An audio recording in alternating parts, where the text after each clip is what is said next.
नमस्कार।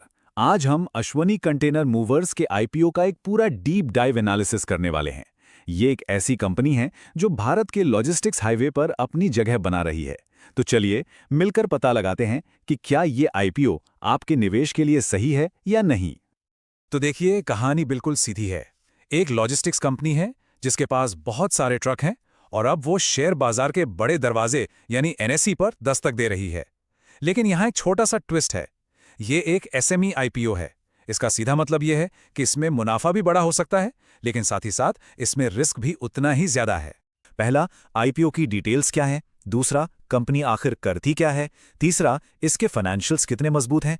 चौथा, क्या इसकी कीमत सही रखी गई है? और आखिर में सबसे बड़ा सवाल कि इसमें अप्लाई करना चाहिए या इसे अवॉइड करना चाहिए। ठीक है, तो चलिए सबसे पहले इस आईपीओ की बेसिक डिटेल्स को समझ लेते हैं कि आखिर ये ऑफर है क्या। तो देखिए, ये एक एनएसई एसएमई आईपीओ है जो 12 से 16 दिसंबर के बीच खुला रहेगा। इसका प्राइस 142 रुपए प्रति शेयर है।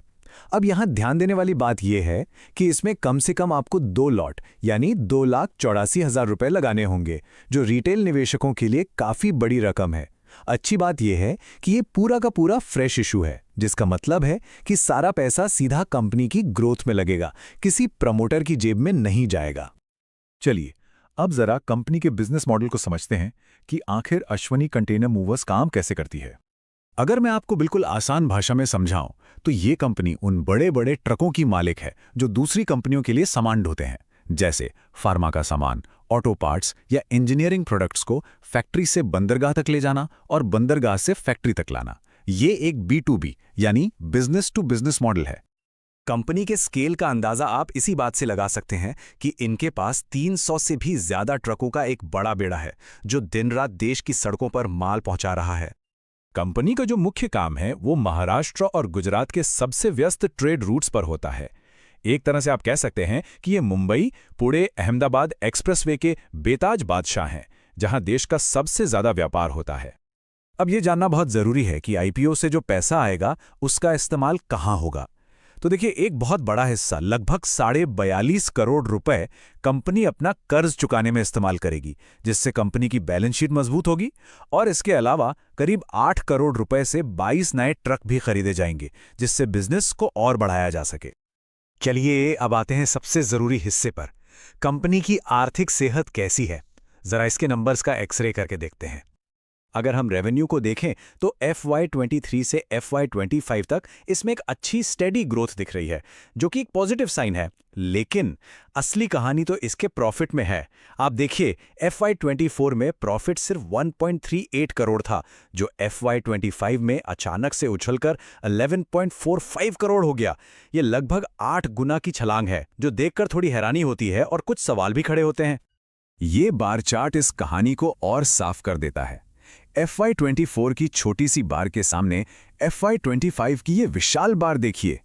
ये अंतर इतना बड़ा है कि इसे नजरअंदाज नहीं किया जा सकता। तो सबसे बड़ा सवाल यही है, FY25 में प्रॉफिट में इतना बड़ा उछाल आया कैसे?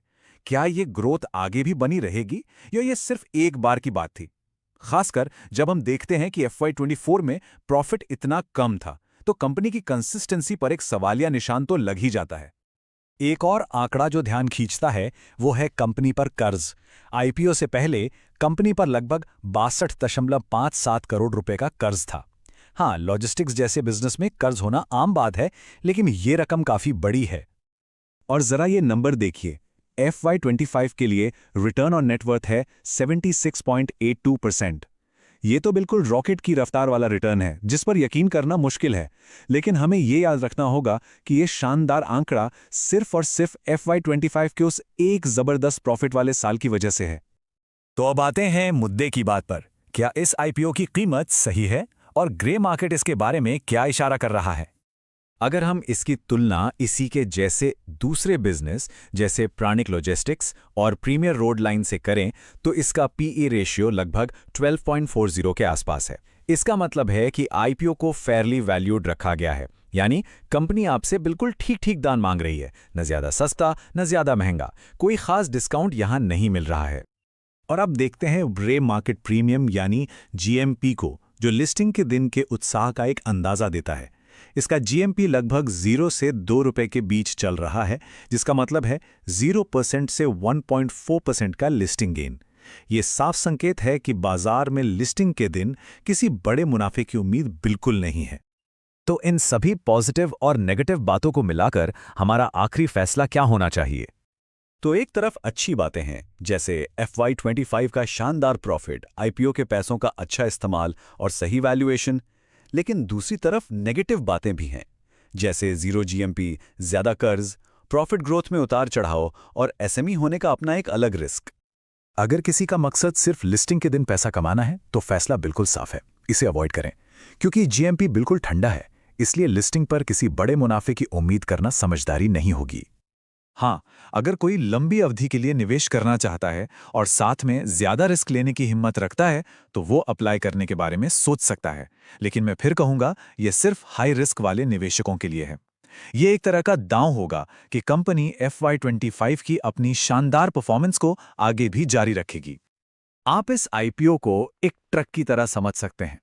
लिस्टिंग पर इससे उड़ने की उम्मीद मत कीजिए, पर हाँ, अगर इसने अगले 4-5 साल तक लगातार अच्छा माल ढोया, मतलब अच्छा बिजनेस किया, तो ये लॉन्ग टर्म में अच्छी माइलेज यानी अच्छा रिटर्न दे सकता है। एक जरूरी बात, यह विश्लेषण सिर्फ जानकारी और शिक्षा के लिए है। एसएमई आईपीओ में निवेश करना बहुत जोखिम भरा होता है।